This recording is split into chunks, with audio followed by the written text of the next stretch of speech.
say so Shakespeare play. Every time I see a Shakespeare play, I reread it. I don't know, like 20 years now. Every time I read it, Isn't it nice to find all the cheers where they belong?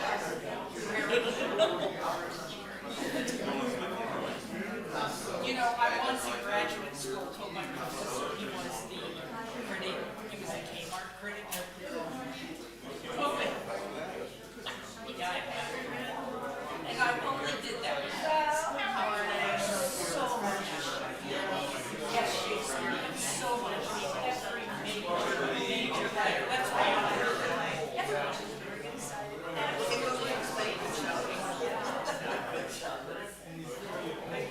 And very funny.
Morning.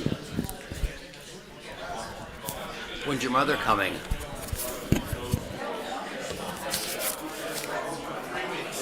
Okay. Great.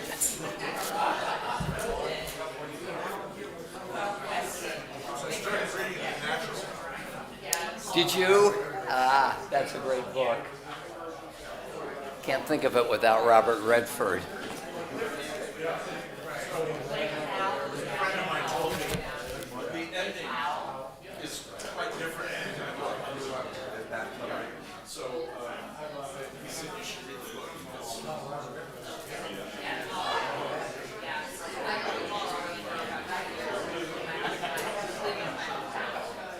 I mean, so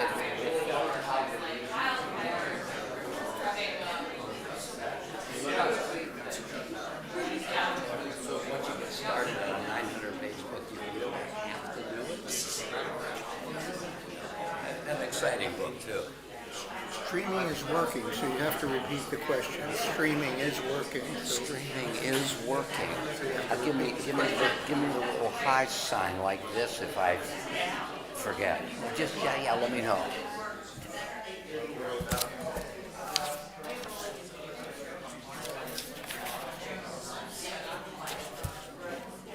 Good morning, everybody. Shabbat Shalom. So nice to see everybody this morning. A lot of nice buzz in the room, which is always wonderful. Thank you so much. So let me thank Sue and Bob Curtis for sponsoring the bagels this morning.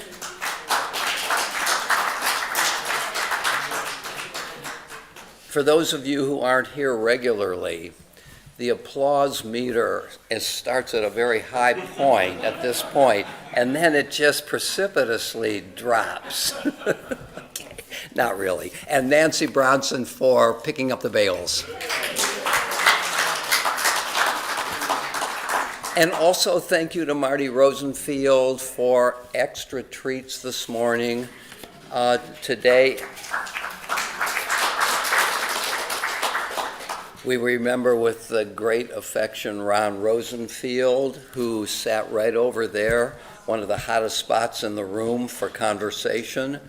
And this is Ron's first yahrzeit today.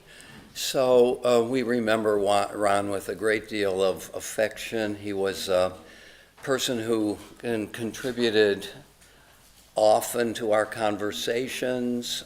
He was an extremely thoughtful person, loved to study Torah, and was just a great person. So we do miss him.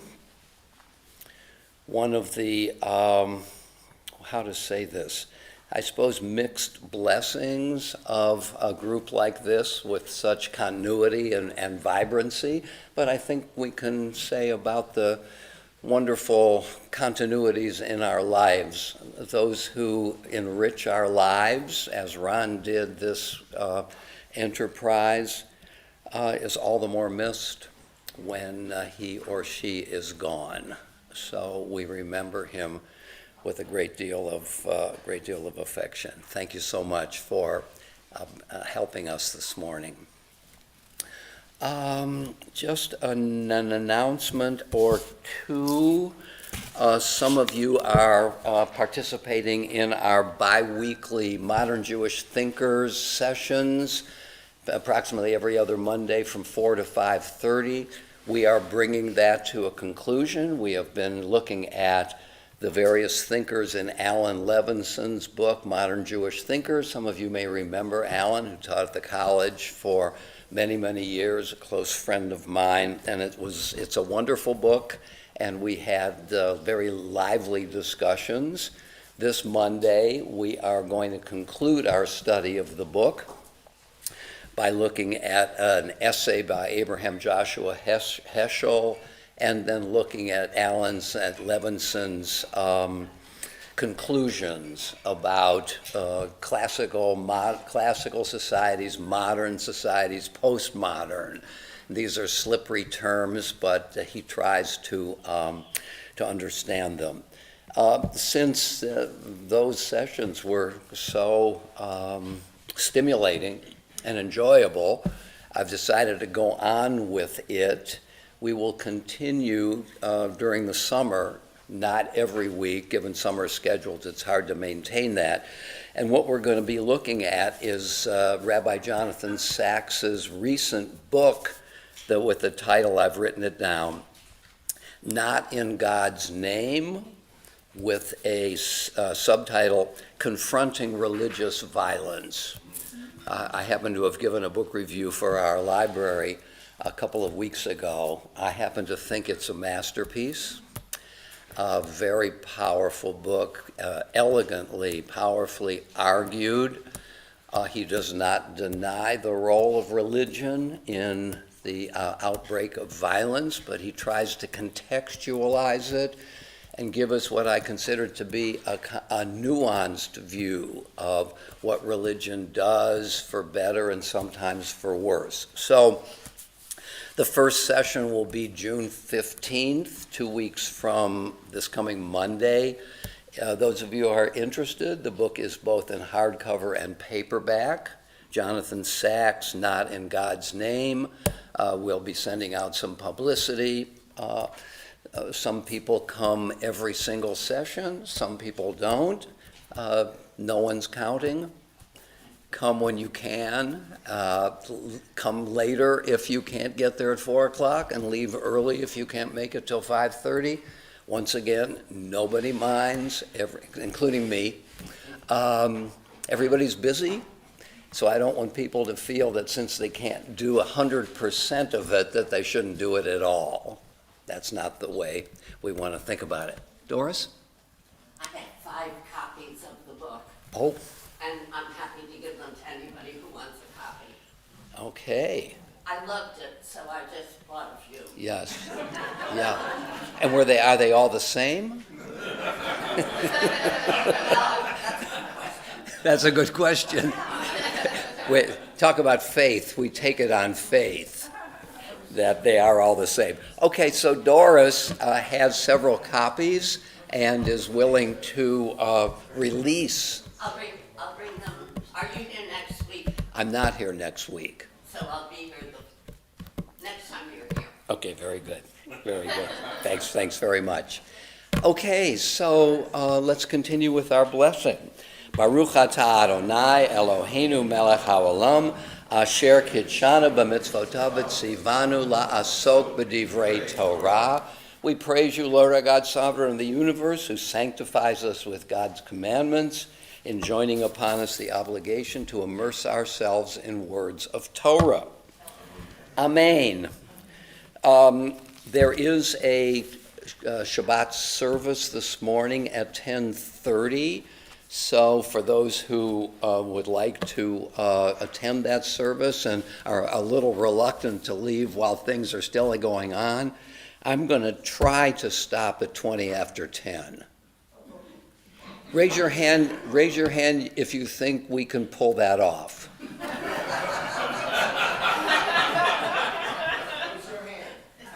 I'm not sure either. You know, I just love this idea about the subjectivity of time. It's very true, isn't it? When you're immersed in something, time goes remarkably fast. And when you're not, it goes remarkably slow. There is clock time. One can't deny there is some objective idea about it, though the very notion of a minute and an hour and so on are cultural. And not written on the face of nature. But as some of you feel as I do, we get immersed in what we're talking about, and sometimes I look at my watch and can't believe it's already so late. And the converse is sometimes true. I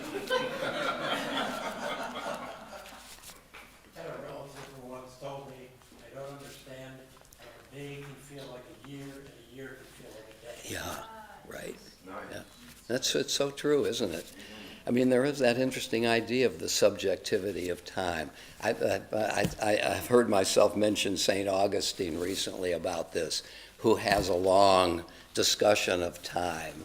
And he says, if somebody were to ask me about it, I would have a quite clear idea of what time is. But if I begin to think about it, I really don't know what time is. And there is something to that. Okay, so we are in Parshat Naso, which begins in Numbers chapter 4. Chapter 4, verse 21. And it's a good example of the idea that chapter divisions are quite late in the history of the development of the Bible as a cultural artifact, let's call it. Because one would expect that Torah portions would begin at the beginning of a given chapter. Since they don't, that suggests that chapter headings came after the division of the 5 books of Moses into Torah portions. Okay? And the portion goes to the very end of chapter 7. Chapter 7 has 89 verses. And Naso is the longest Torah portion in the Chumash, in the 5 books of Moses. So let's do this. What I want to do is first just list the topics in this vast Torah portion, and then turn to the Nazirite and look at the ambiguity about the Nazirite, and then do a relatively long portion from Rabbi Sax's commentary on the book of Numbers, where he talks about how Maimonides deals with the ambiguity. Okay, so here are the topics in the portion just listed. First, the roles of 2 of the Levite clans, Gershon and Merari. Then a census of the Levites as a group, because the book of Numbers features the Levites in a variety of ways. Third, rules about purity of the camp. Fourth, the laws of the woman as a suspected adulteress. Then fifth, the Nazirite. Sixth, the priestly blessing. And if we have time, we'll look at the priestly blessing. I think that Rabbi Berlin talked about it last night. Those of you who might have been there recall that. And then finally, what Sachs calls a lengthy and repetitive account of the offerings brought by the tribes at the dedication of the tabernacle. So, this is a rich array of topics, most of them Levitical and ritual. The book of Numbers, of course, features that. As I think Rabbi Molbaum said when she was here a couple of weeks ago, the book of Numbers begins with a census and ends with a census, maybe not at the very end.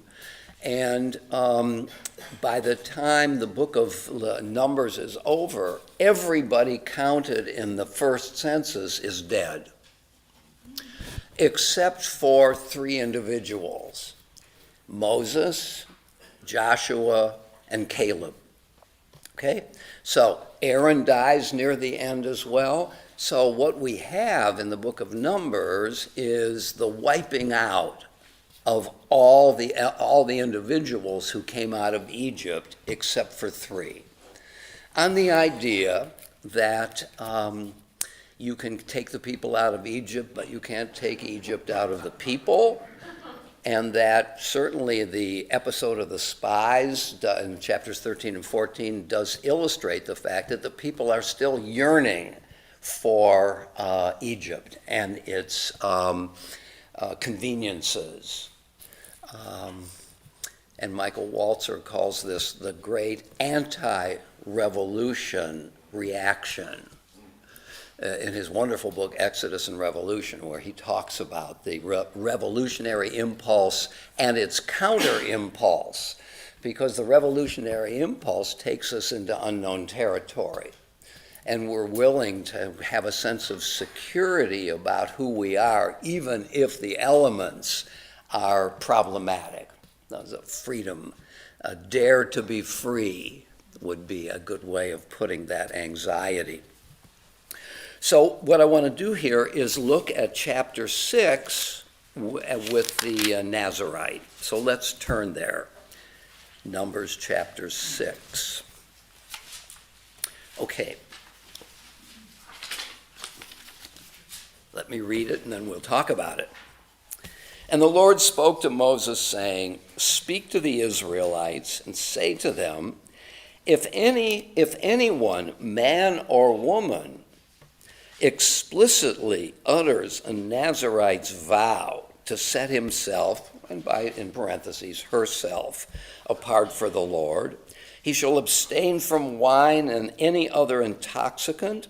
He shall not drink vinegar of wine or any other intoxicant, neither shall he drink anything in which the grapes have been steeped, nor eat grapes fresh or dried. Throughout his term as a Nazirite," and the word Nazir means to be set apart, so he is being set apart from the community in this sense. "Throughout his term as a Nazirite, he may not eat anything that is obtained from the grapevine, even seeds or skin." Quite elaborate. "Throughout the term of his vow as a Nazirite, no razor shall touch his head. It shall remain consecrated until the completion of his term as Nazirite of the Lord, the hair of his head being left to grow untrimmed. Throughout the term that he is set apart for the Lord, he shall not go in where there is a dead person." Okay? So, 3 elements, 3 things that the Nazirite has to do or can't do. Not to drink anything fermented, we might say. To let the hair on his head grow. And not to come in contact with the corpse. Even if his father or mother or his brother or sister should die, he must not defile himself for them. Now this is really quite astonishing, isn't it? We see in chapter 21, I think, that the high priest also cannot come in contact with any dead body. So that there is this distinction, I mean, it's hard to know exactly what to make of it, between holiness and a corpse. The idea of death, and of course there are cults of the dead throughout history, trying to get in touch again with one's ancestors, not being able to let go, as a sense of a retreat from the daily tasks and pleasures of life. Okay? So here there is a radical disjunction between what the vows of the Nazirite, and anybody can be a Nazirite. Not everybody can be a priest or a Levite. You have to be part of a family to do that, or a tribe at least. But here anybody may take on this obligation, and one of them is not to be defiled by a corpse. Back to verse 7. "Even if his father or mother, or his brother or sister should die, he must not defile himself for them, since the hair set apart for his God is upon his head. Throughout his term as Nazirite, he is consecrated to the Lord." In Hebrew, Kadosh hu ladonai. Kadosh, holy. He is holy, set apart for the Lord. Verse 9. "If a person dies suddenly near him, defiling his consecrated hair, he shall shave his head on the day he becomes clean. He shall shave it on the 7th day. On the 8th day he shall bring 2 turtle doves or 2 pigeons to the priest at the entrance of the tent of meeting. The priest shall offer one as a sin offering and the other as a burnt offering, and make expiation on his behalf for the guilt that he incurred through the corpse." Okay, so here's this idea of a sin offering, not in subjective terms. I have sinned and therefore I bring an offering. But a certain thing has happened to me, and I fall into, without any volition, into that category for which expiation is required. Okay?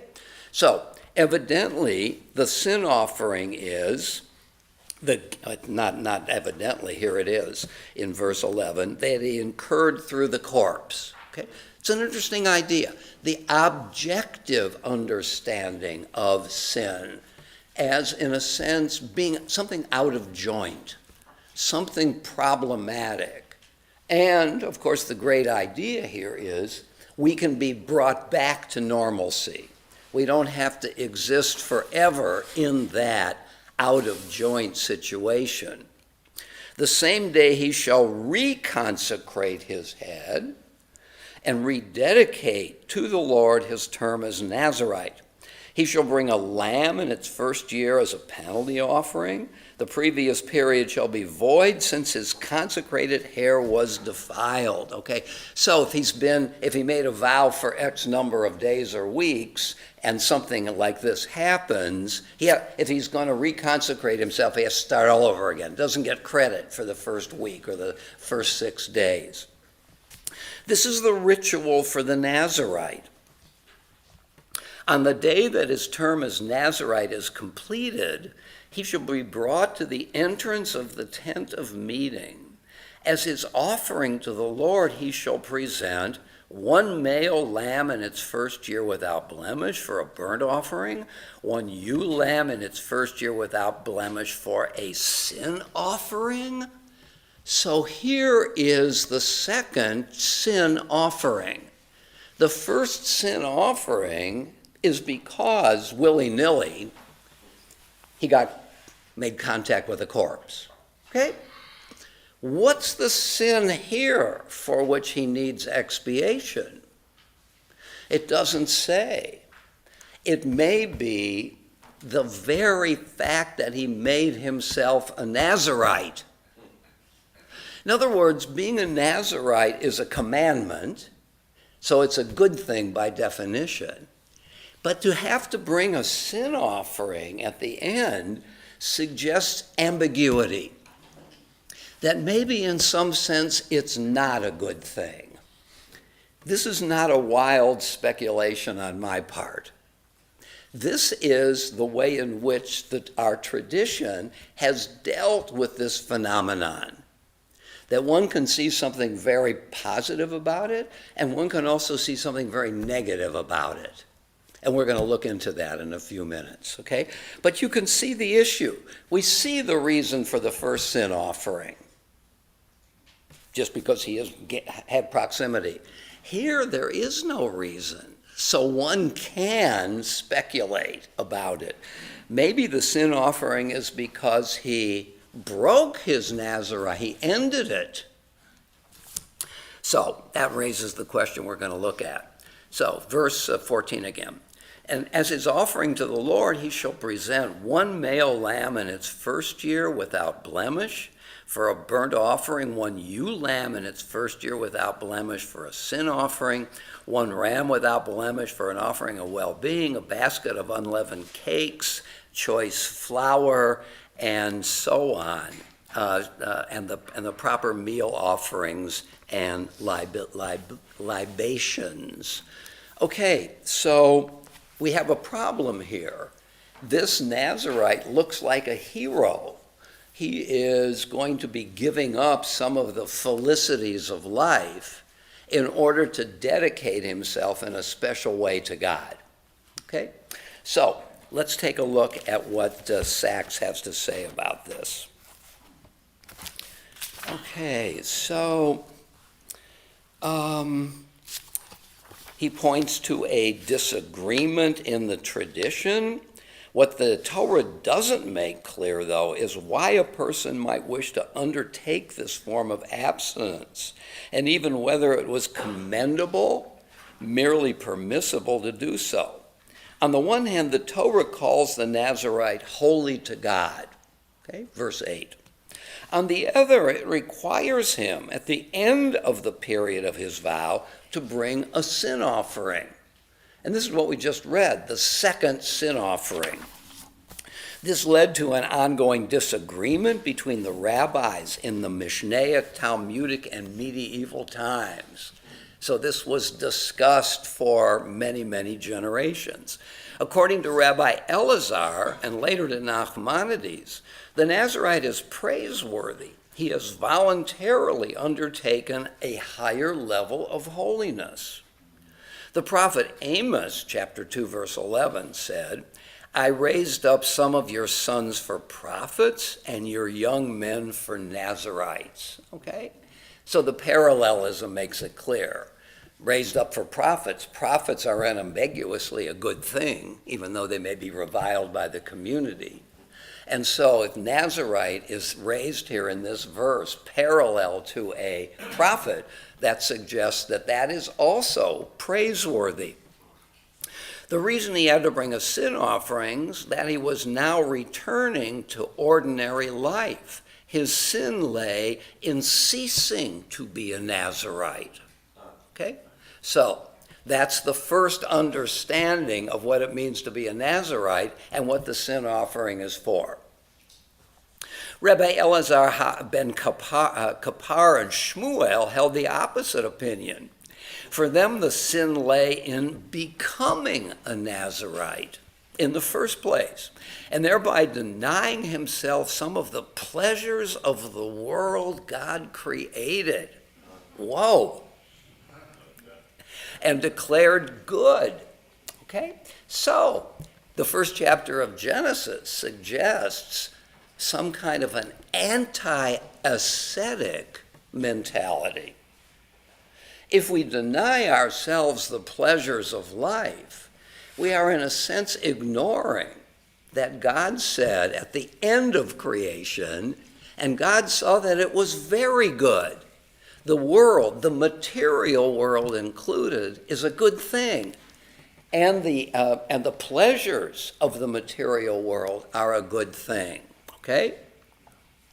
From this we may infer that if one who denies himself the enjoyment of wine is called a sinner, all the more so one who denies himself the enjoyment of other pleasures of life.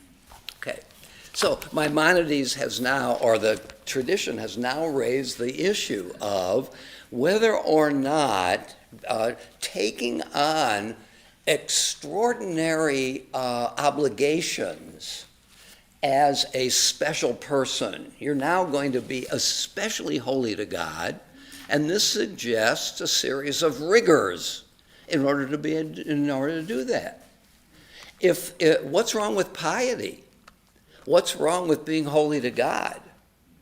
If being holy to God is good, taking vows of abstinence in order to be set apart, that's what Nazir is, and holy to God, should not only be good, it should be extraordinarily good.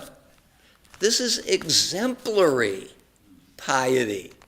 What in ethical theory we call supererogation, going beyond the letter of the law, to the meaning, even to excess.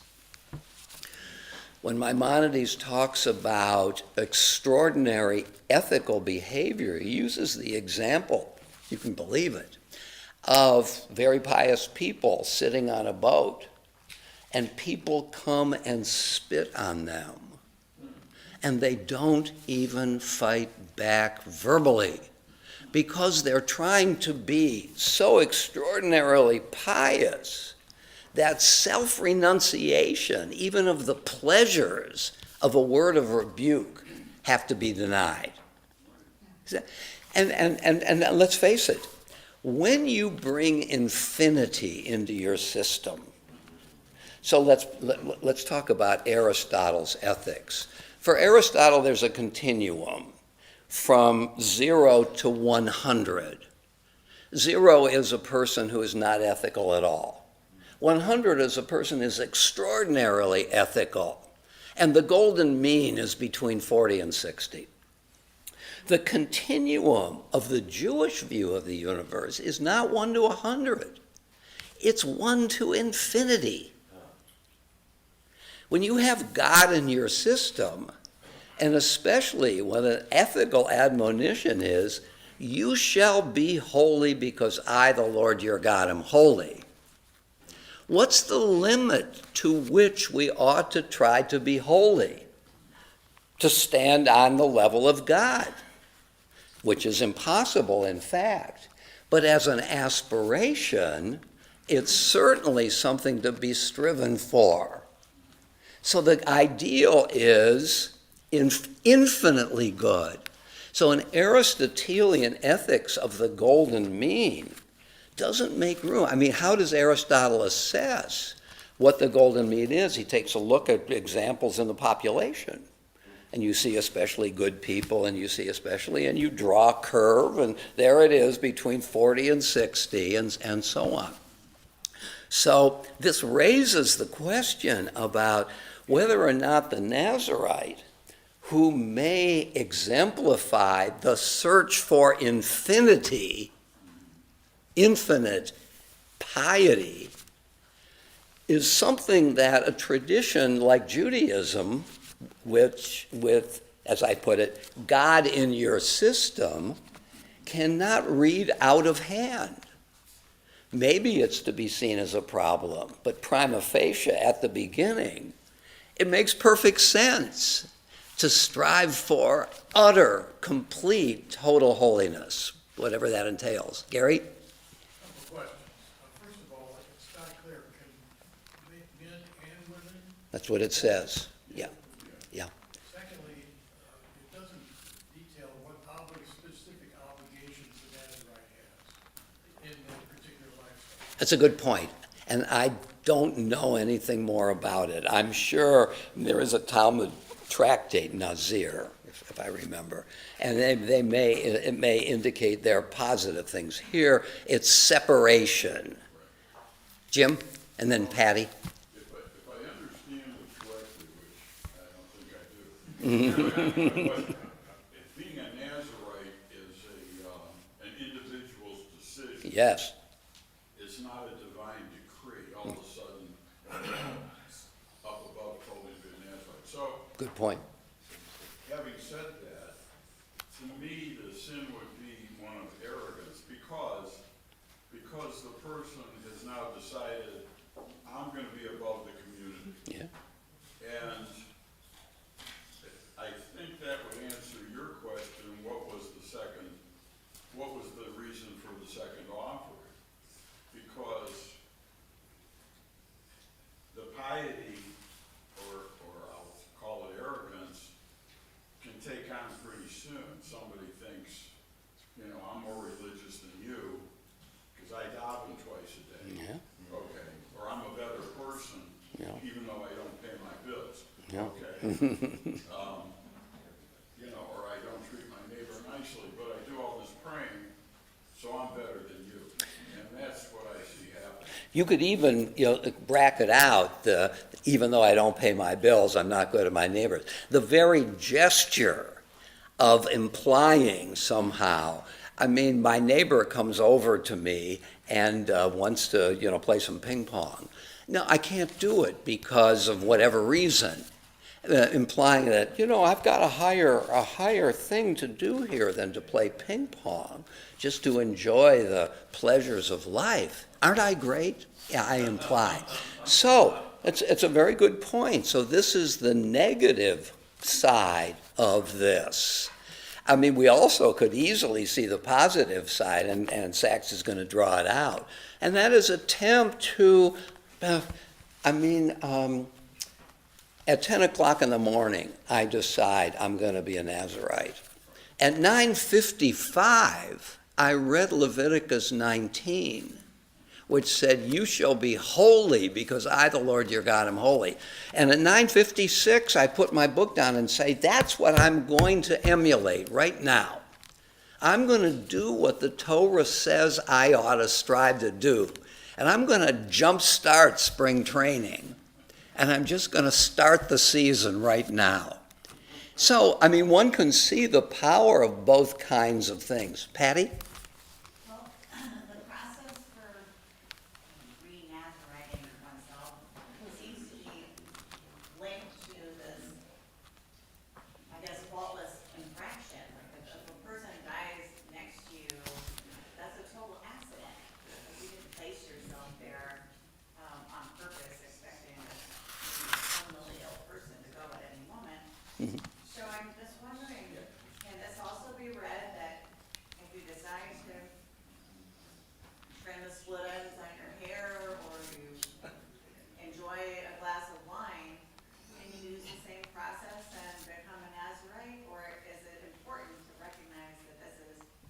accidental versus an intentional, separation from your commitment. Yeah, when you say, so Patty, if I understand your question, this is an accidental event, and so why is this a big problem? But we have to make a distinction between objective and subjective. Because we have an emphasis in our culture on the individual and individual volition, and privilege the whole idea of making choices, but the ancient world, I know I'm generalizing, thinks in terms of objective factors. Getting close to a deceased body, whether or not you meant it or not, puts you in a different category, and you need to make amends, so to speak. That's the wrong way to put it, because that suggests I did something wrong. Yes, I did something wrong, and it's a situation I find myself in, but it's not as if I chose it. So there is that idea. Did I get your point?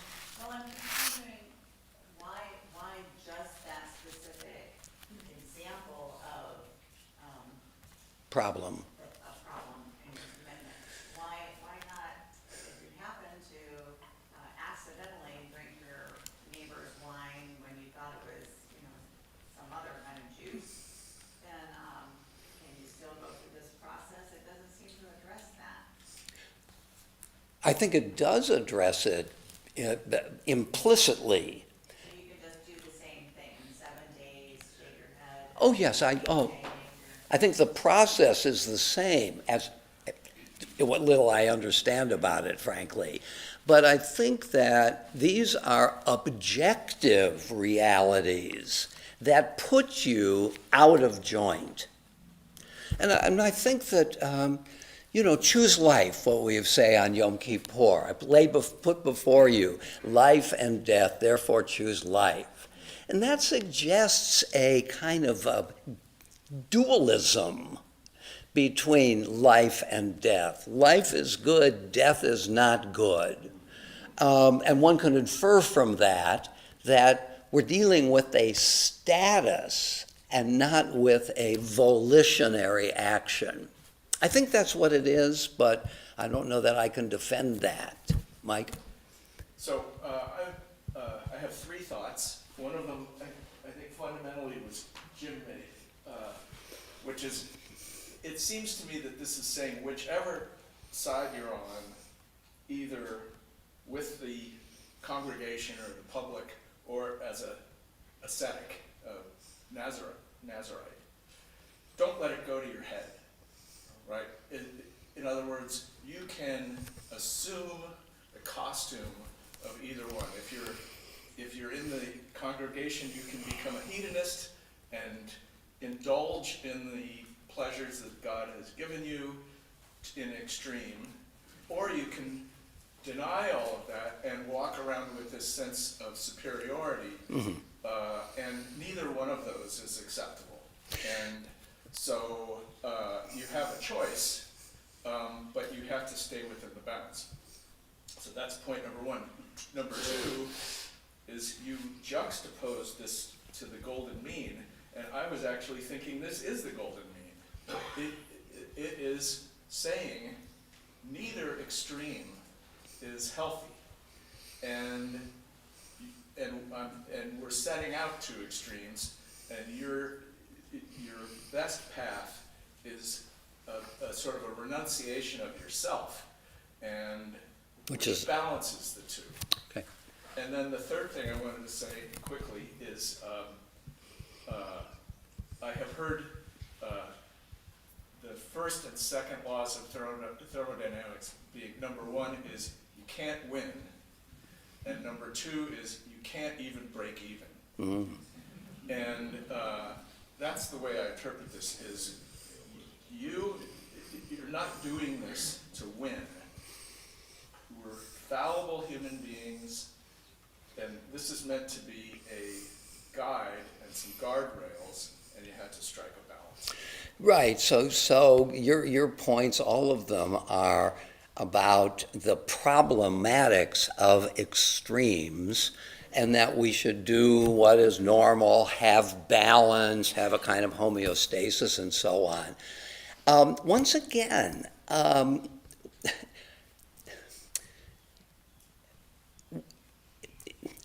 in a system in which extremes are also praised, you shall love the Lord your God.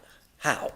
Monday, Wednesday, and Friday from 9 to noon and so on. You've got other stuff to do. With all your heart, with all your soul, and with all your might. An ethic of moderation. No. Again, when you have God in your system, not only as a way to describe the universe, but a way to describe the moral imperatives implicit in the universe. God is not just the unmoved mover or the most moved mover. God wants something from us. And God wants it in extremes. Right? With all your heart, with all your you shall be holy, and so on, just to repeat that. So that, look, I mean, Sachs is going to try to deal with this conundrum. And he's going to try to show that nobody more famous than Maimonides has tried to thread the needle here in a very interesting way. David? It seems to me you started by saying that, in effect, that being a Nazarite is a mitzvah. But I don't see that anywhere in the text. The text talks about what happens to a Nazarite, but it doesn't, this isn't included as a commandment. It's not something we have to do. Oh, that's true. And so the question is, why do people do it? And I've spent some time thinking about it. Yes, good. But it seems to me that in particular, a poor person is not going to be a Nazarite. It's somebody, well, I'll give you an argument in a moment. It's somebody who has been successful and wealthy and has been enjoying status and perhaps psychologically is feeling, you know, maybe I've got too much, and so I should give something back. And my proof text for this argument is what happens when the Nazarite completes his vow. Yes, He has to offer a ram, and he has to offer a lamb and a basket of unleavened cakes. Well, a poor person is going to have that kind of goods to just give away. So the text, I think, makes it clear that it's somebody who's pretty well established in the community who could even consider becoming a Nazarite. I think it's a good point. Let me try to summarize your point for those who are watching.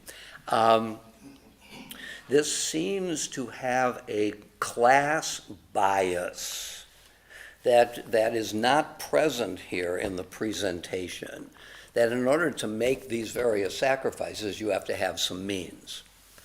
I would say, I think it's a good point, but I think that, how shall I say this?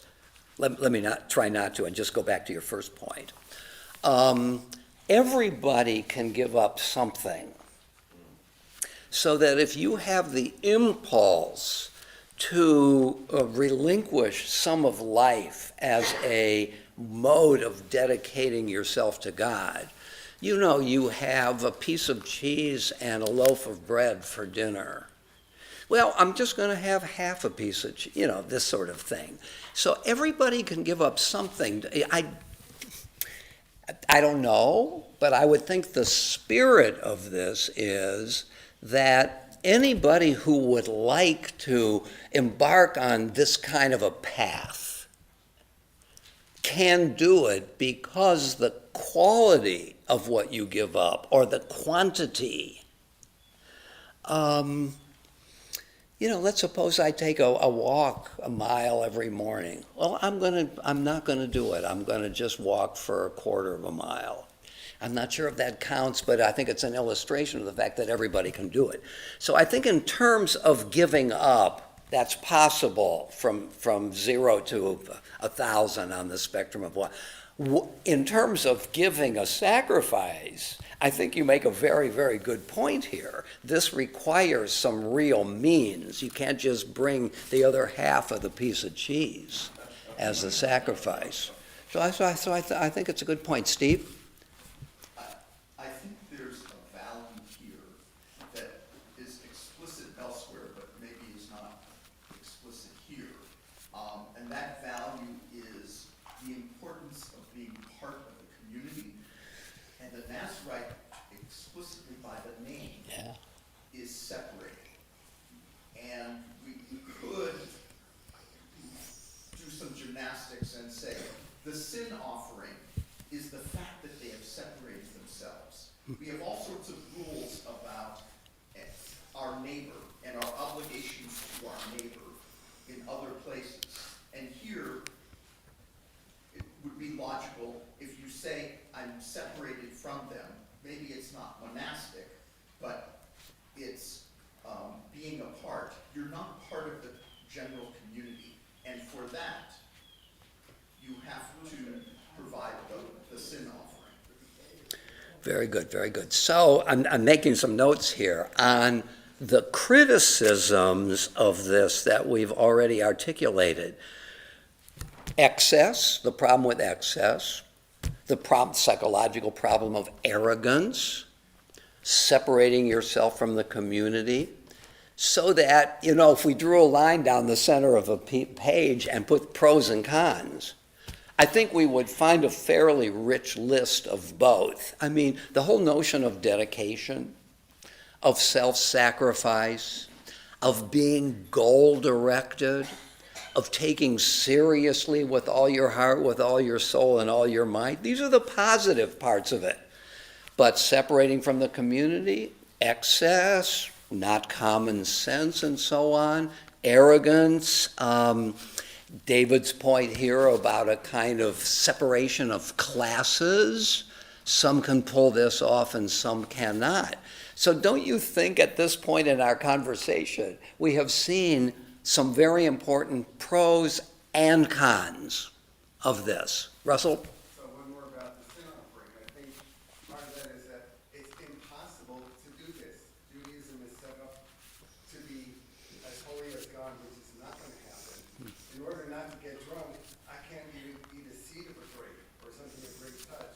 In order for me to observe the laws of kashrut, it's not just a kid boiled in his mother's milk. It's all these laws in order to make sure I got Yom Kippur. If I'm not in Israel, we got 2 days to do it.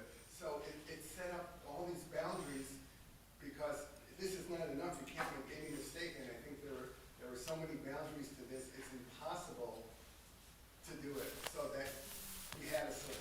So you might as well just get this thing off for me anyway. Well, so Russell's making the point that it's a corollary to the point that I'm making about infinity in our system. Once you have God in your system, just because, look, I mean, you'll pardon a baseball analogy. Every time the batter gets up to the plate, he or she wants to get a hit.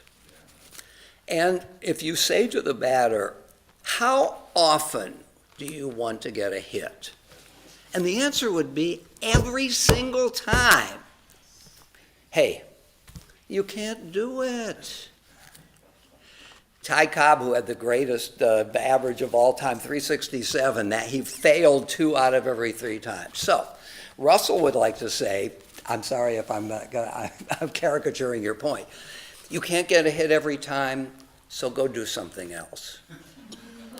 No, it's worthwhile, it's valid to say, I'm up in the first inning, I'm trying to get a hit.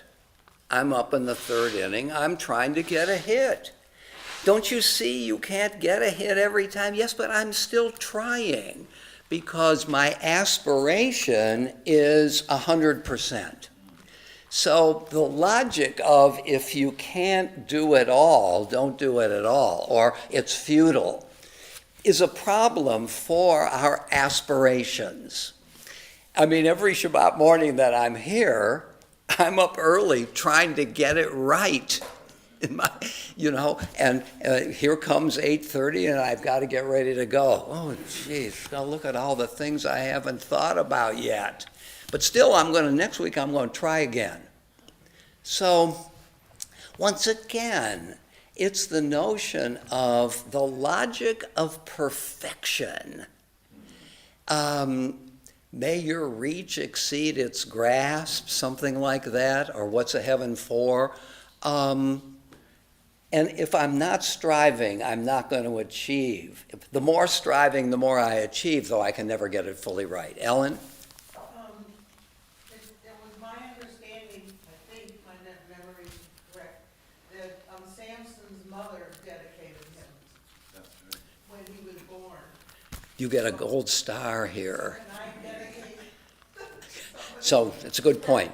So there are two kinds of Nazarites, and Ellen has illustrated it. There is the choice of the individual. That's what Numbers chapter 6 is about. There's also a lifetime Nazarite, dedicated at birth. And there are two lifetime Nazarites in the Bible. Samson, and who else? Samuel, exactly. His mother, Hannah, prays for him, and she finally gets the child, and she dedicates him from birth to God. I think the word Nazir, it's in 1 Samuel chapter 1. Yeah. So, right, you can be dedicated. In other words, this is a Nazariteship of personal effort. That is a Nazariteship of inherited status, I might say. But good for you. Larry? So, how do they separate themselves? Are they in a community all just by themselves, and that's separation from the rest of society? Or do they just go off and be a hermit and be a Nazarite? And the other thing, too, is do you think that this concept may have been incorporated from another culture? Oh, that's a very good point. So Larry is asking two questions here. The second one is, has it been borrowed from another culture? Because this is what we might call an ascetic ideal. And asceticism is quite prevalent in cultures. So one speculation, I think that Sachs even points it out, which we'll look at in a minute. So that's very possible. And especially given the cultural context in which the biblical story in the Bible is created, in the midst of other cultures, right? The ancient Near East was a flourishing set of cultures. So that's a good point. The question, how do you exactly pull it off? That question points to the need for commentary. And, right, oftentimes the Midrash will say about a verse, it'll point to a verse, and then it will use the word darsheni, interpret me. That the verse itself becomes personified. It doesn't just sit there. The verse says to the reader, interpret me. Don't sit there like a dolt. I want you to try to figure this out. And that is the midrashic imperative. I believe I'm right to say that there is a whole tractate of the Talmud that's easy to discover called Nazir. I may be wrong about it, but it's certainly discussed in the Talmud. And as Larry points out, implicitly, it needs to be commented on. Because if we're going to take this more than a literary event, but actually an imperative for life, we have to know, one fine day I may say, I want to be a Nazir. I want to do this. Well, how do I do it? I can make up my own stuff. I can do it the way I want to do it. But if I want to do it according to a tradition, I would have to go to the commentaries, which are pulling it out. Yeah, no, very, very, very good. Maya? So, in the same vein as Evan said, I mean, there are two examples in the Tanakh about Nazirim that you mentioned. Yeah. So why, if it's a known phenomenon, why did they write this chapter? So Maya is asking the question, assuming that by the time Numbers was written, the knowledge of the lifetime Nazarite was already known. I mean, you're asking in the context in which there are Nazarites, why do we need this chapter? But I take it that there are two forms of dedication at work here. One is from somebody else, of the parent, and the other is self-imposed. If I were to speculate without any evidence whatsoever, and let's suppose when I come to speculate, I already know the Samuel and Samson stories. And somebody says to me, what do you know about the Nazarite? And I say, well, now there are these two stories, and each of them is dedicated by his mother to lifetime Nazariteship. Well, what does it entail? Well, it entails don't eat the grape and keep your hair long and don't get near a dead. What if I want to do that myself? That sounds like a regimen of self-purification, which, as Jim points out, and so does Mike, might lead to arrogance. But let's forget that. So I can imagine in a culture in which that is a feature, still people might want to say, wow, that sounds like something that will help me rise the ladder to as much holiness as I can do. So I want to take it on as so when you have a pattern of human perfectibility without actually getting there, it serves as a magnet for those who would like to undertake this regimen, however we do it. Tell me your name, please. Kelly. Hi, Kelly. Hi. I'm curious your thoughts. So what's the purpose of having a Nazarite or being able to become a Nazarite? Does it imply in some way that there is more to do than to live the commandments of the Torah? I think you've answered your own question. I mean, the Torah is a moral document, and the universe in which we live is a moral document, and there are various paths. I mean, just think about the whole question of health. How do I maximize my health and the longevity of my life? There are a lot of ways of doing it. But if I see it as a good, and the Torah assumes that the moral life is a good thing, a life of striving, a life of trying to do better, different paths. You know, I can eat better, I can exercise, and I can watch more baseball. Don't you think? Don't you think? You can always watch more baseball. You can always watch more baseball. Yeah. I mean, the first act of outside the first chapter of Genesis is a moral evasion of responsibility. I mean, right from the very start, it is assumed that we have volition, that we can choose. Don't eat from this tree. Therefore, I think I will. So from the very start, it's saturated with, if I'm not mistaken, the whole Greek and Roman gods, they really don't care about us. I mean, we develop our cultures, but they don't give us commandments. Am I right or wrong about this? So it's a very different universe. This universe is filled with, right away, even before Abraham is called, you have the violations of moral norms even before they were commanded. Nobody told Cain that murder is wrong. That's an impulse. At the time of Noah, sin has expanded, and God was sorry that he even created human beings, and so on. So even before you get to Abraham, if I were writing the Bible, which is about the Israelites, the Jewish people, I start with Abraham. Why do you need this prologue? Well, the prologue sets up the contours of the moral universe, and that Abraham is called in this context. So, Lou? Well, if you believe that Torah is God-given, then whatever. But if you think that it's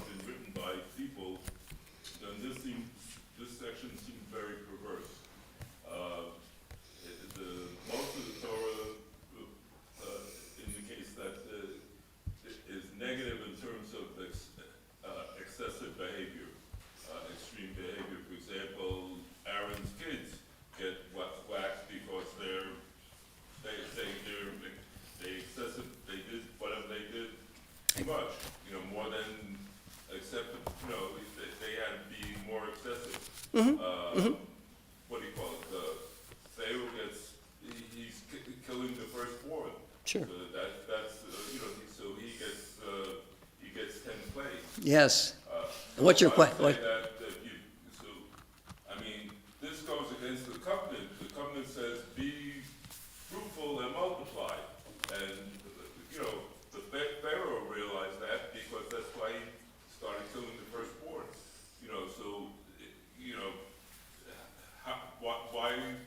How can they be glorified? This kind of behavior can't be glorified. They're doing that. If they're abstinent, then they're not being fruitful and multiplying. Yeah.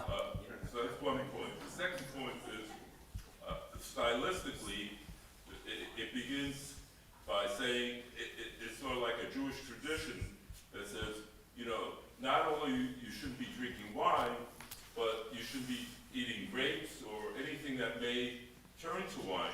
So we have a tradition that you don't eat milk with meat. The deal is that you're not supposed to boil kids in mother's milk. So Judaism outlaws the eating of any dairy, because maybe that's mother's milk. Yeah. And then you'd be mixing it with the meat. And the last point is, it seems like, I don't know, Tiferet Israel, they're like, encouraging people to be Nazarites, because I haven't seen wine or grapes or anything like that for Oneg in this place since I've been here. So Lou,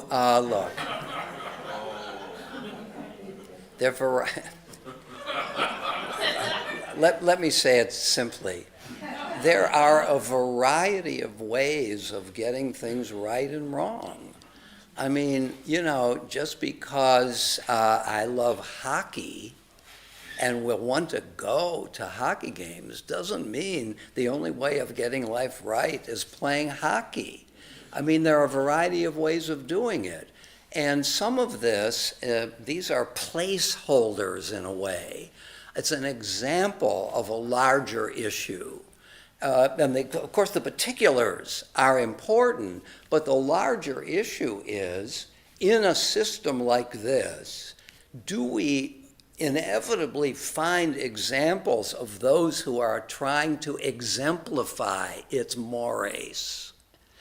When you have God saying, with all your heart, with all your soul, with all your might, this is not just poetry. This is an imperative to live life to its fullest in terms of fidelity to God. Now, one can choose not to live like that, but that's the Torah's system.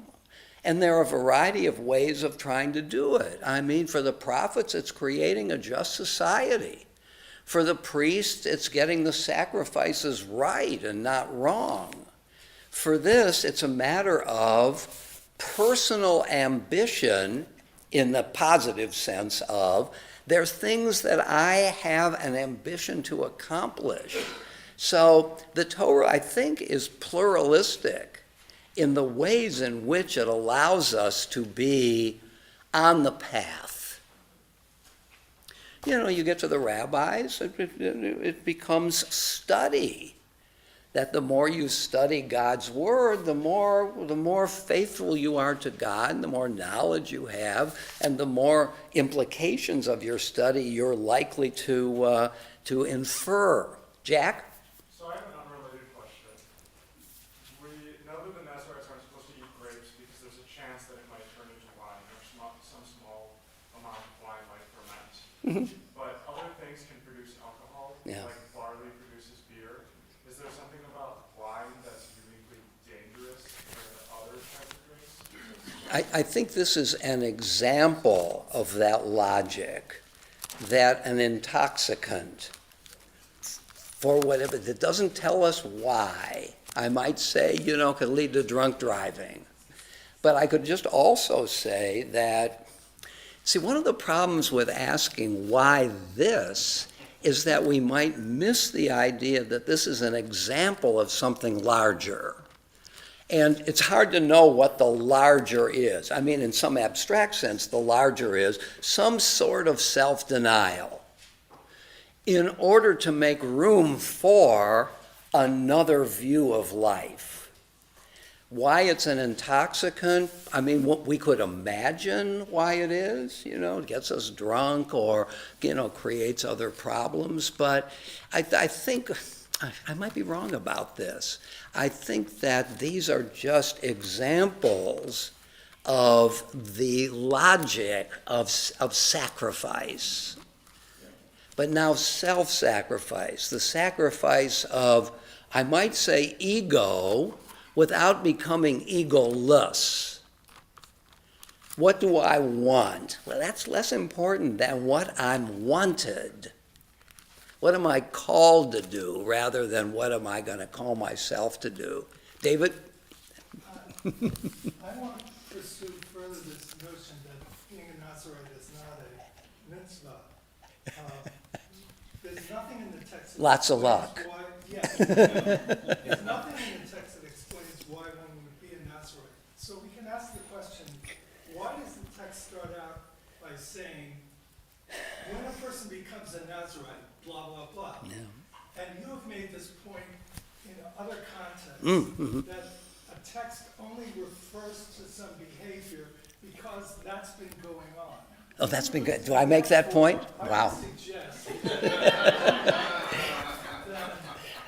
there are these people in the community who are doing this crazy stuff. And so the Torah wants to control that. So they say, okay, if you're going to do this, then here are the rules. You can't have any intoxicants, you can't cut your hair. When it's over, you're going to have to give these goodies to the temple to pay for it. And so I don't see the text as saying being a Nazarite is a good thing. It's just something some people like to do it, and so we have to deal with it. Well, look, it does say holy to God. The Nazarite is holy to God. But you're making a different point. You're making, I think, an important point that we've made over the years. This is co-optation. This is an attempt to take a particular behavior and give it a felicitous, community-enhancing reading. We've talked about this in terms of politics, of power, that those who are leaders would like to impose their will on the people. And one of the ways of doing that is to say, this is what God wants. So that's the sanctification of political power. And Spinoza's, Spinoza is one of the main architects of the modern world. And that's essentially Spinoza's critique, that there's nothing wrong with religion per se. It's those who exploit it for their own power. And what do? They say that if you don't do this, you're not going to go to heaven. They make this up in order to get you terrified so that you look to them for the way out of this dilemma. And you can do it by coming to church every day, taking the sacraments, coming to the temple. This is not religion specific. So your general point is that they've taken a bit of behavior, let's just say a wild, out of control individual, and they tried to domesticate this person by giving a reading of it.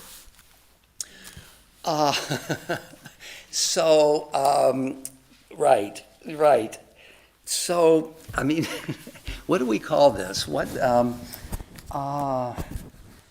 a Derrida, what's that movement? I can't remember. I'm sorry, yeah. right, where the text is now, there's a famous book by Stanley Fish, who used to teach, I think, at Duke. And the name of the book is There a Text in This Class? And the answer is there is no text. There's only interpretation.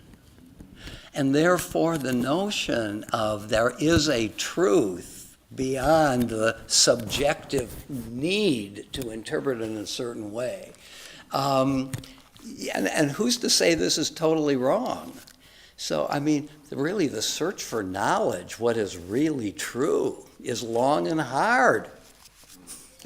So, but, let's bracket what I just said and what you've said. Is this an important contribution to the question, what does it mean to be human? What is the Torah telling us are the ways in which to live a rich life? And I would say there are many components, depending on, you're reading the book of Proverbs, you're reading Psalms, you're reading Genesis, you're reading Job. There are a lot of ways. So the Torah is a systematically pluralistic text. Thank God, because it allows us really to find our way in this text, not once and for all time. So this is one of the ways. Don't you think that this is a way of asking us or saying to us, you know, if you want to lead a rich life, consider the whole logic of being a Nazirite, where you've set yourself on a course of action that is impossible to fully realize. Thank God, because we never want, on the day we die, to have been finished with our search. May 31st, 2039, finished. No, that's not what we want. So the Nazirite is a kind of poetic, it's more than that, but a poetic attempt to give us the depth quality of the endless search. For all of its problems and all the ways we can legitimately qualify it. We can read it, it's the hermeneutics of suspicion, so to speak, where we read text suspiciously. Why does Plato say what Plato said? I know why he says it, because he's searching for truth. Get out of here. It's not a search for truth, it's an attempt to solidify a certain politics in his day. We could say this. If we're committed to saying this about everything, isn't that the path to nihilism? That there are no values? I mean, it's possible to go down that road, and of course we want to be skeptical, we want to be critical. Joan? Arthur. I'm sorry? Yes. It says right at the beginning, when a man, in verse 2, if anyone, a man or a woman, explicitly. Yeah. Arthur, and then David. On the concept of the ascetic, my sense of like medieval asceticism is complete denial, fervent being the most extreme. You think about Samson, he wasn't much of an ascetic, really. I mean, he's in the lap of Delilah most of the story, and he's a warrior, he goes to war. I mean, he is a Nazir, but he's fully engaged in the community, and he's living life a lot richer than a lot of us. I mean, so it doesn't fit the idea of an ascetic. So as I think about it, there are three things that are denied, not thousands of things. So it's different than asceticism, which I think says you will separate substantially from life. And the last thing is, when you mention that the Nazir happens upon a dead body of someone that dies next to him, the example comes to mind is film noir, like North by Northwest, Cary Grant didn't do anything wrong. He sure gets caught up in things. Yeah, right.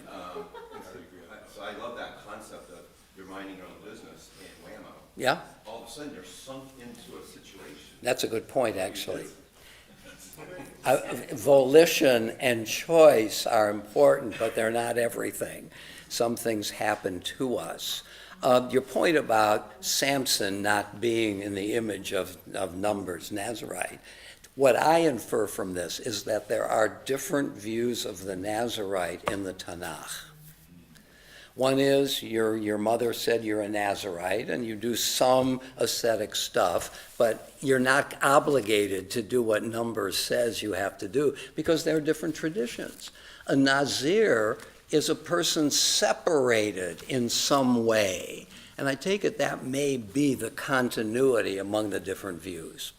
David, okay, quickly, it's 19 after. And I still have, so I don't want to overstate this, some of the greatest insights about this topic ever to have been written right here.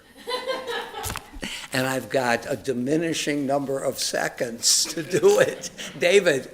Yeah, I was thinking about your initial comment about we're schlepping along in the desert.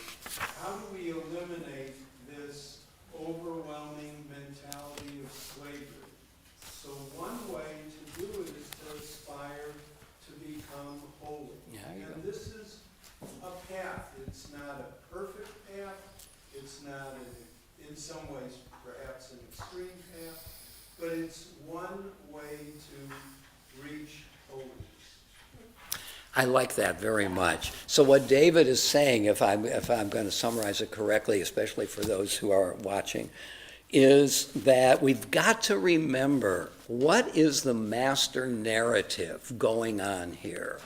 And the master narrative is 4 words: from slavery to freedom. And what does it mean to be free? And there are a variety of views here. And David is putting this episode in the context of that master narrative. This is one way of being free, to be self-governing. I will set myself on a path. Here the path is X, but there's path Y, there's path Z, and so on. But this is one way to be free, to take charge of your life. I'm going to take charge of my life.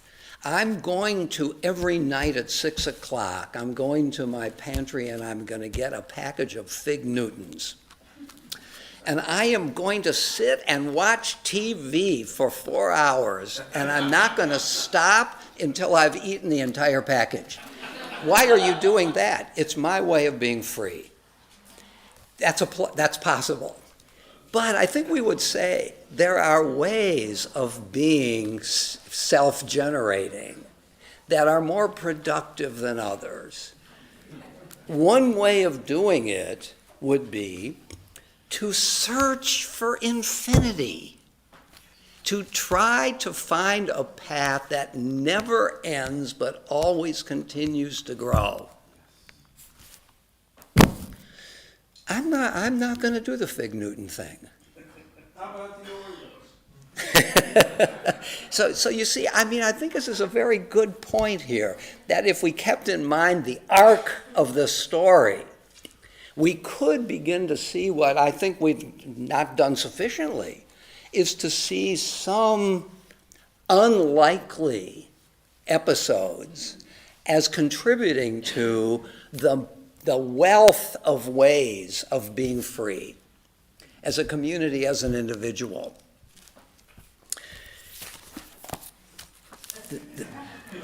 This is the key. So what I'm going to do is, if you're going to this, I feel a little bad about it because to interfere with another major activity. So let's do 10 minutes of it and then we'll stop. But if you want to go to the service now, get up and go. Of course go. Nobody's going to mind. So, all right. So let's see. So Judaism strongly believes that God is to be found in the midst of the physical world that he created. That is in the first chapter of Genesis, 7 times pronounced good. What is much more puzzling is the position of Maimonides, who holds both views, positive and negative. Okay? So we've drawn out both the positive aspects of being a Nazirite and the negative aspects. So here's a guy that embraces both. In the same book, he does this, his law code, the Mishnah Torah. In the laws of ethics, he adopts the negative position. A person may say, desire, honor, and the like are bad paths to follow. Okay? So Mike and Jim have expressed the extreme version of that. Search for honor, which may lead me to be arrogant. And the like are bad paths to follow and remove a person from the world. Therefore, I'll completely separate myself from them and go in the other extreme. As a result, he doesn't eat meat or drink wine or take a wife or live in a decent house or wear decent clothing. This too is bad, and it is forbidden to choose this way. Yet, in another place, Maimonides rules in accordance with the positive evaluation. Whoever vows to God to become a Nazirite by way of holiness does well and is praiseworthy. Indeed, Scripture considers him to be the equal of a prophet. We just read the Amos passage. I made prophets and Nazirites. How does any writer come to adopt contrary positions in a single book, let alone one as resolutely logical as Maimonides? The answer lies in a remarkable insight of Maimonides into the nature of the moral life as understood by Judaism.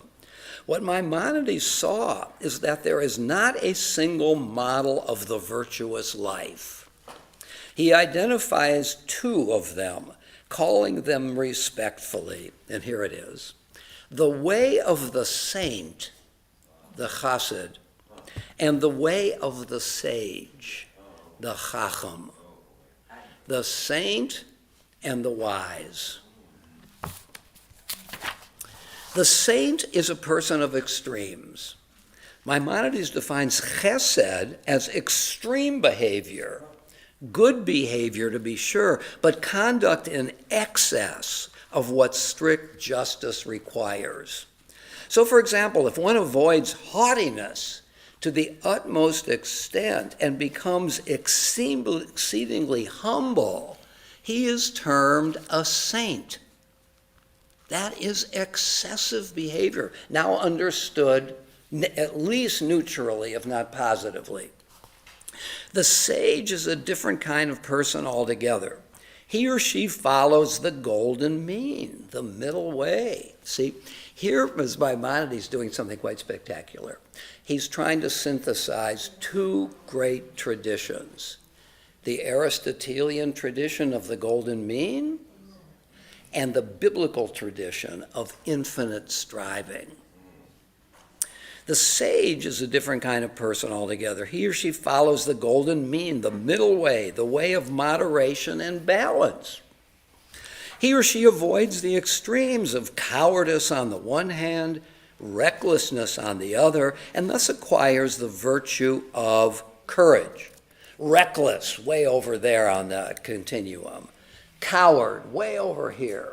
What's the golden mean? He or she avoids miserliness in one direction, prodigality in the other, and instead chooses the middle way of generosity. The sage knows the twin dangers of too much and too little, excess and deficiency. He or she weighs the conflicting pressures and avoids the extremes. These are not just two types of person, but two ways of understanding the moral life. Is the aim of the moral life to achieve personal perfection? Or is it to create gracious relationships and a decent, just, and compassionate society? The intuitive answer of most people would be to say both. What makes Maimonides so acute a thinker is that he realizes that you cannot have both. They are, in fact, different enterprises. A saint may give all his money away to the poor. But what about the members of the saint's own family? They may suffer because of his extreme self-denial. A saint may refuse to fight in battle. But what about the saint's country and its defense? A saint may forgive all crimes committed against him, but what then about the rule of the law and justice? Saints are supremely virtuous people considered as individuals, yet you cannot build a society out of saints alone. Indeed, saints are not really interested in society. They have chosen a different, lonely, self-segregating path.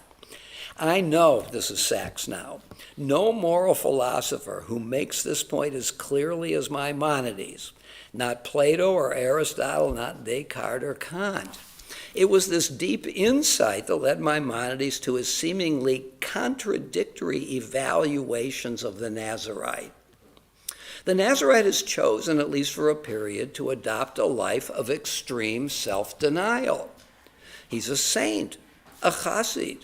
He has adopted the path of personal perfection. That is noble, commendable, and exemplary.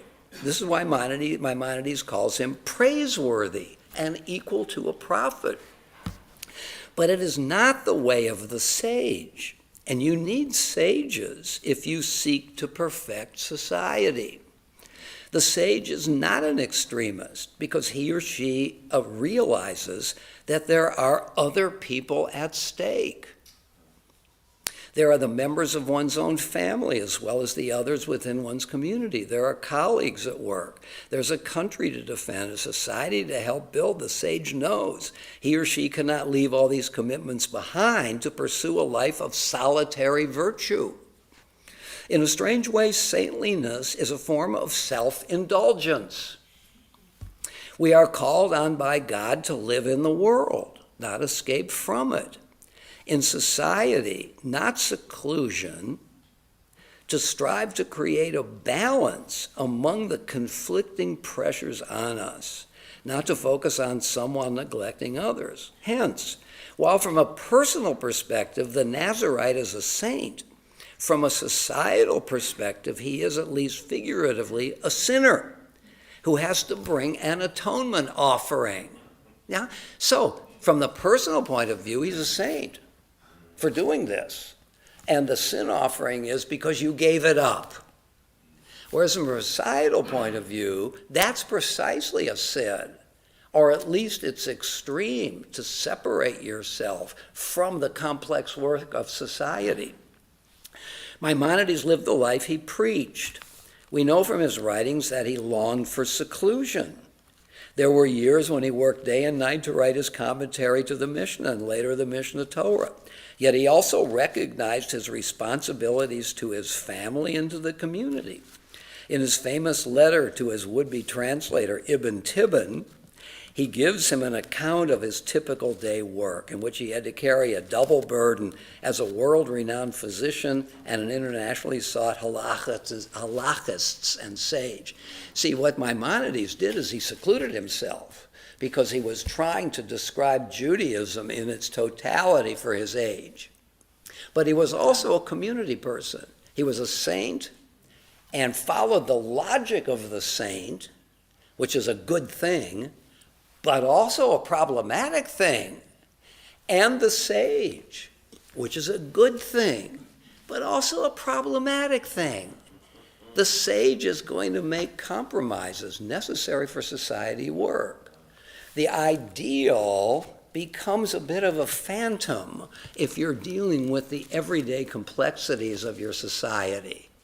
So the sage, though once has a deep understanding of the way things work, loses sight of the infinity in the religion, whereas the saint has a complementary greatness and also a weakness that you need both.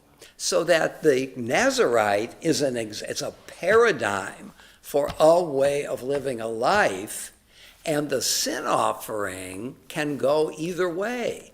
You need the offering because you left that way of life. That's the logic of sainthood.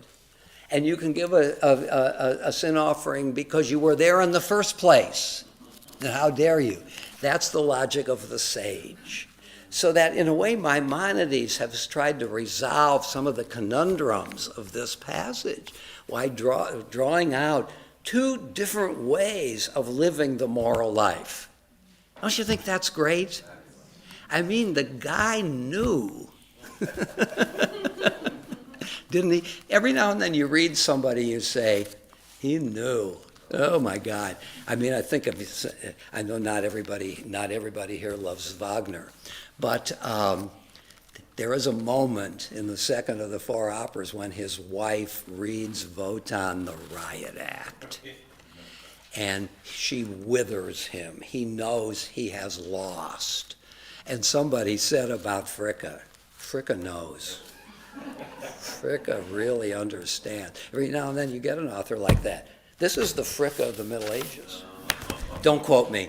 Gary.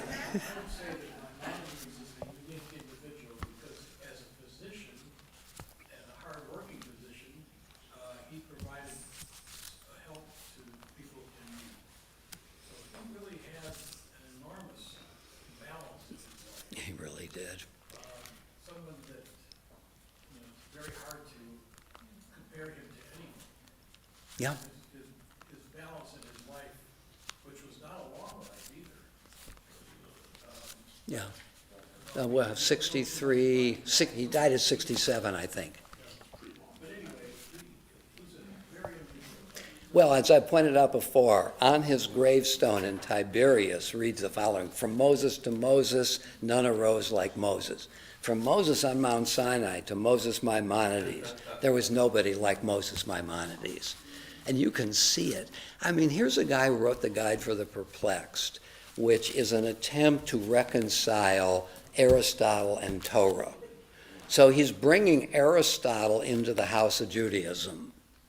That book has been reviled by the far right in the religious realm. But they cannot avoid his halachic works. So even though they revile him for trying to do this philosophical thing, he's unavoidable. I mean, how many thinkers are like that? You can either venerate or revile, but for Maimonides, it's both, part this, part that. All right, so the Nazarite, Shabbat Shalom.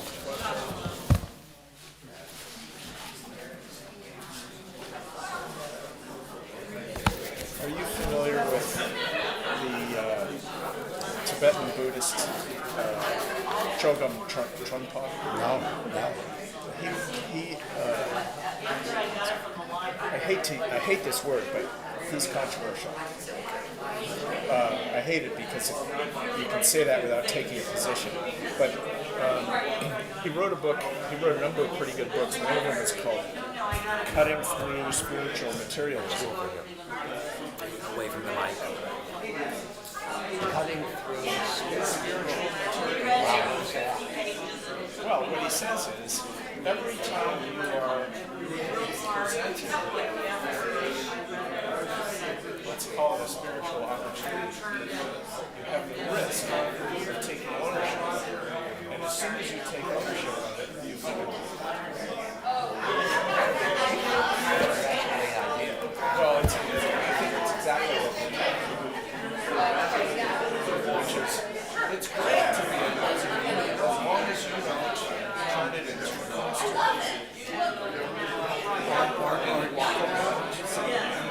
But also ignoring the sage.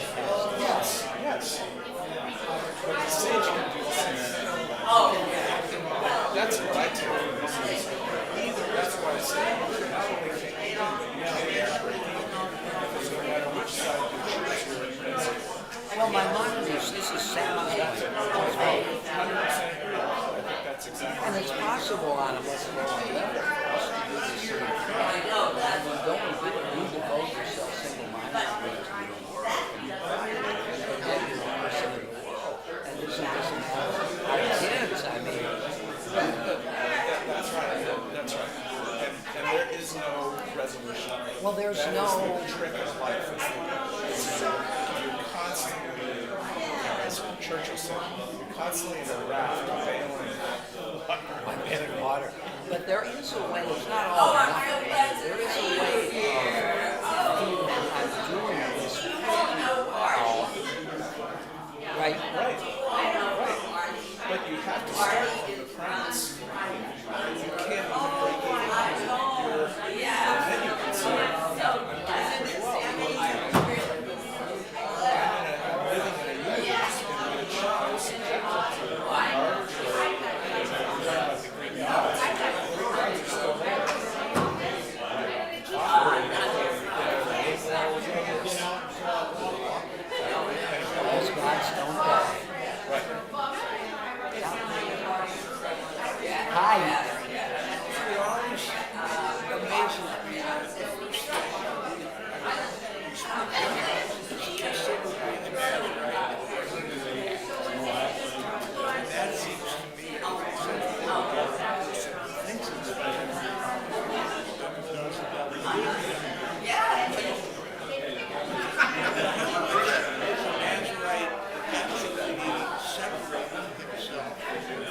exception of Samson, I mean, he could be a Nazarite if he wanted. It doesn't say. It doesn't say how, there isn't a requirement that you have to be a Nazarite.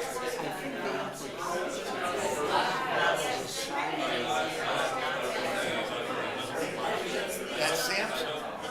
And Samuel. But I can say, you're Samson now? No, I'm just Nazarite. In my term, it's 6 months. So I don't drink. I don't cut my hair. And heaven forbid, a close relative or somebody should die. I just say, but I can have sexual relations with my wife. I could be a glutton. I mean, I could eat, you know, so how would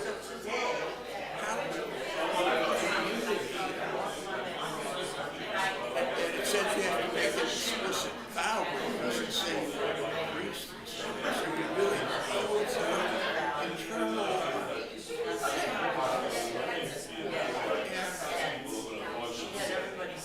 if you're working, you're in the community every day, you're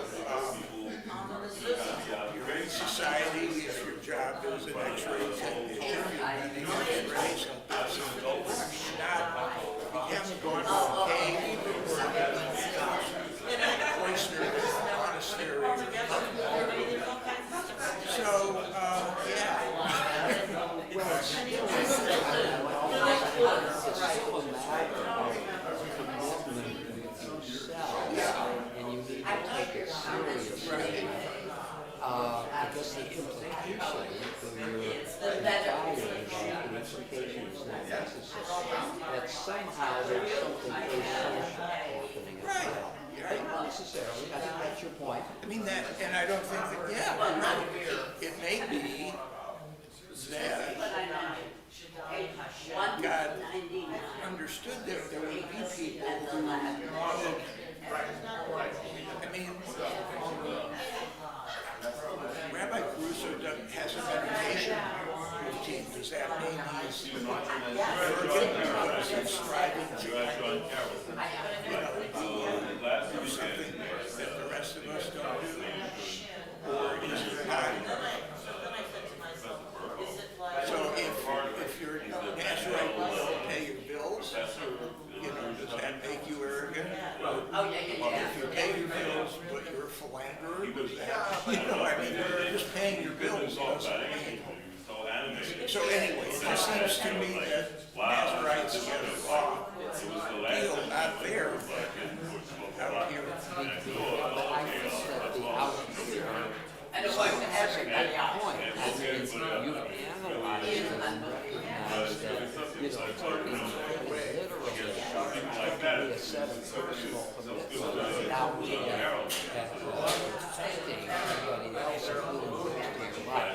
But don't you think that the real this child there's more going on in Morris right? Otherwise, why hold these guys? If I don't drink wine, I'll come by here and so on and so on. It's just being holding it right. So in other words, I think the context in which it's discussed suggests that this is a mode of living. Yeah. And therefore, one could find it problematic if taken to an extreme. But I don't see just. If I want to just be a Catholic Nazarene, I see myself with a reckless spectrum that is. And maybe people, I don't know, maybe people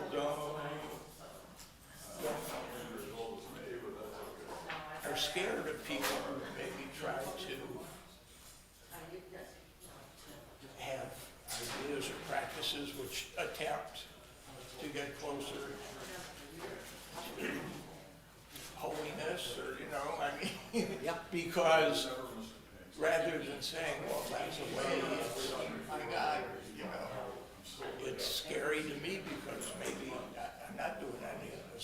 yet I consider myself to be a righteous person, you know, I don't know. but- Well, but I think implicit, if you take seriously two of the features, one is holy to God, and the other is the need for a sin offering, understood negatively, then that lifts its importance. If you start with a lifted importance, you are countercultural, and the society is going to look askance on you. I think this is part of the. Okay, fine. Bye. Thanks so much. There's nothing left. This is good. No, I'm fine. Thank you for doing that. We'll be in touch. So I think you've got a good point. That even if the guy is just not drinking wine enough, but the status of it in his own mind, and certainly those who know him, makes him a countercultural figure. Maimonides tries to have a both. You've got this paradigm, you've got this, and Judaism countenances both. Since there's no temple, you still do that, right? There's no place to Sacrifice. sacrifice. That's a good point. I would say, from a reform point of view, from a philosophical point of view, yes, of course. But from a halakhic point of view, there's no way of getting out of it because you can't sacrifice your way out. Well, it doesn't stop the rabbi tradition in other cases, so why would it? Well, maybe it does. Maybe it does. I mean, we don't do sacrifices in general, but That's we have true. the prayer book now. But, you know, the strict Orthodox do not think that there's valid ordination.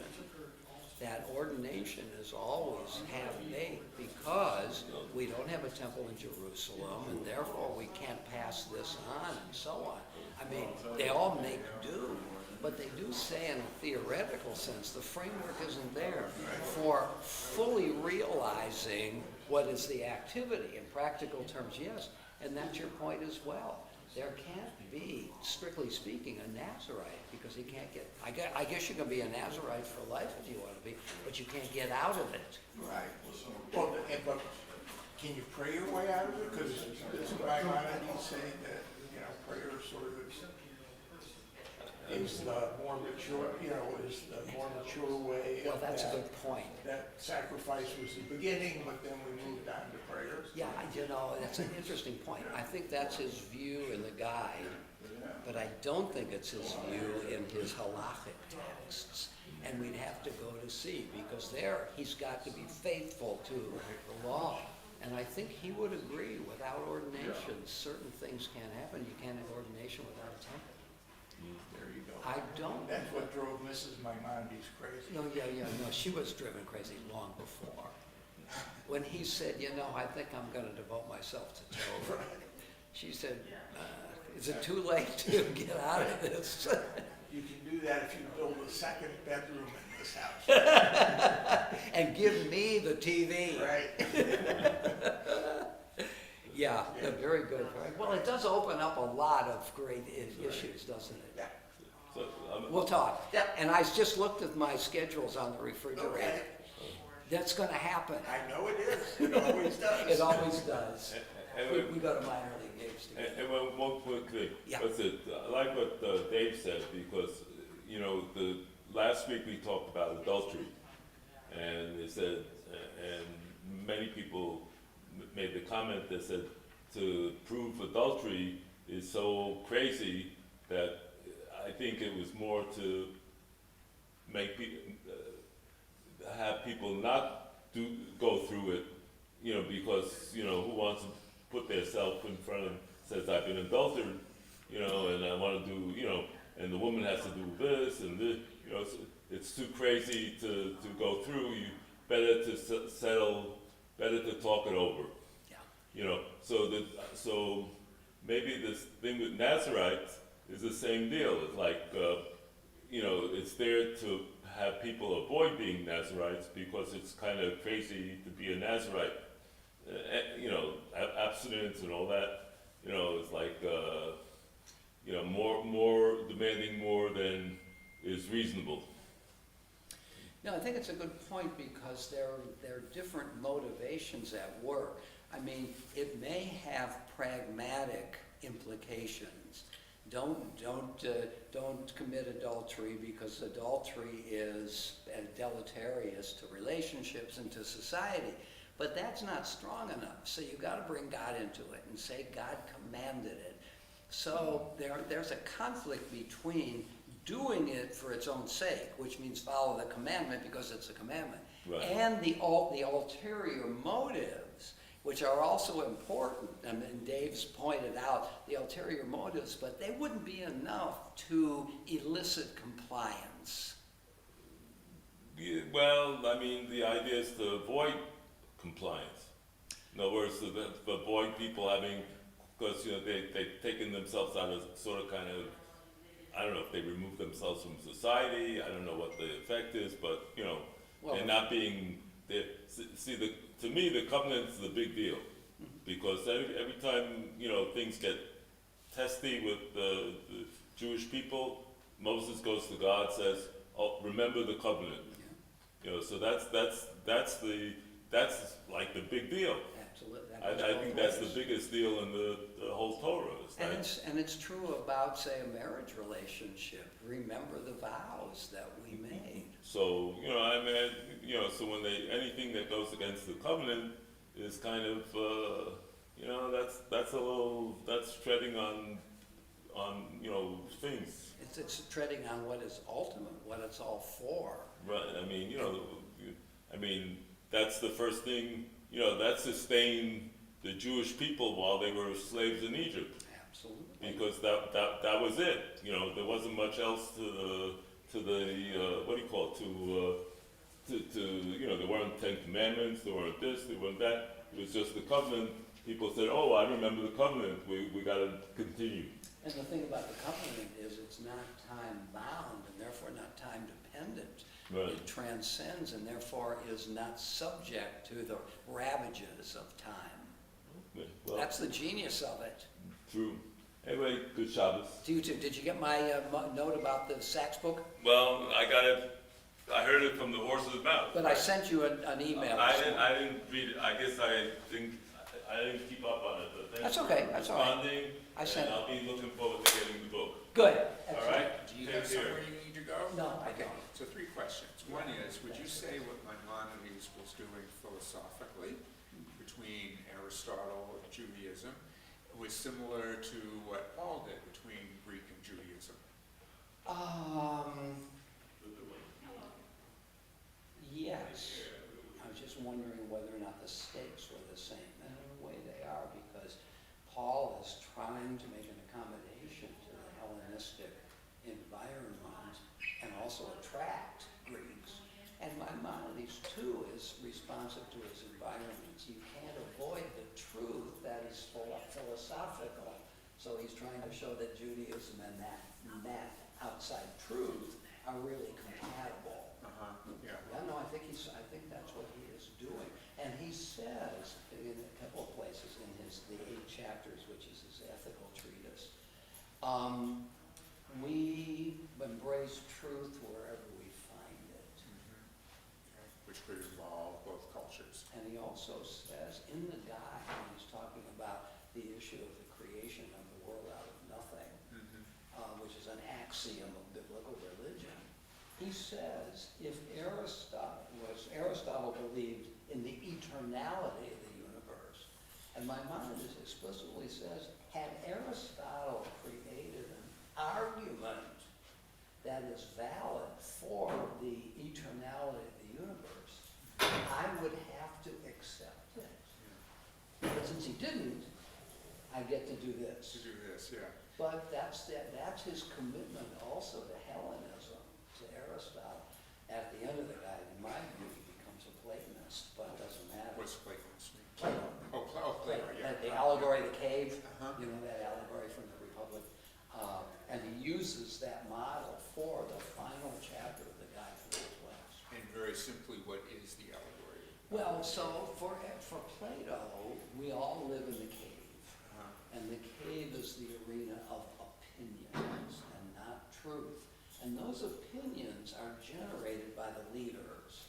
And so the citizenry sits there looking at a wall. Behind them, but unbeknownst to them, are the leaders who are shining a light on that wall, and that's the opinions of the cave. And they don't see the leaders, and they believe the opinions. If you want to move from opinion to knowledge, you have to leave the cave, climb out, and see the light of the sun. That's what Plato says. And then light of the sun is a metaphor for knowledge. Now the question is, what next? So for Plato, a person who has been able to free himself from the opinions of the cave and climb out and see and get knowledge, what does he want to do next? And Plato's view is he does not want to return to the cave because he's been enlightened. He has to be forced back in order to lead the community. Maimonides uses that image, but the one who has gotten out of the cave wants to come back to lead the community because the leader is commanded by God, the great leader being Moses, to lead the community. Who was outside the cave. Who is outside the cave. So here Maimonides is utilizing Plato's image, That's interesting. but reversing the conclusion. Socrates has to be forced back into the community, whereas Maimonides' leader wants to go back because it has a community interest. And the other thing too is I've heard that St. Augustine's was very anti-Semitic. You know, Augustine, I don't know enough to be definitive about this, created the view by which Jews were basically treated in the Middle Ages. Augustine dies in something like 430, 420. Virulent anti-Semitism really doesn't come about for another 1,000 years. And what Augustine did is he created the image of how to treat the Jews.